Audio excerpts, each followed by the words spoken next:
આવનારી 6 એપ્રિલે વ્યતિપાત યોગ બની રહ્યો છે. આ યોગમાં શું કરવું જોઈએ અને શું ન કરવું જોઈએ એ આપણે આગળ જાણી લઈએ. હાલમાં તેનો ઇતિહાસ સમજી લઈએ. વારાહ પુરાણનો એક પ્રસંગ છે જેમાં ચંદ્રદેવની પોતાના જ ગુરુ બૃહસ્પતિની પત્ની પર ખોટી નજર પડે છે. ત્યારે સૂર્યદેવ તેમને સમજાવે છે, પરંતુ તેઓ તેમની વાત માનતા નથી.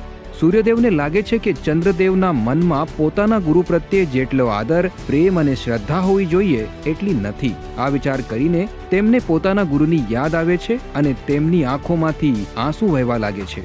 જે ક્ષણોમાં સૂર્યદેવના આ આંસુ પડ્યા એ જ સમય વ્યતિપાત યોગ કહેવાયો.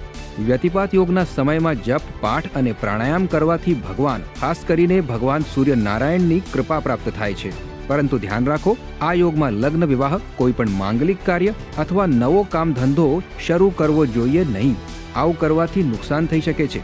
આ યોગનો સમય રહેશે 6 એપ્રિલ બપોરે 3:25 થી 7 એપ્રિલ સાંજે 4:17 સુધી.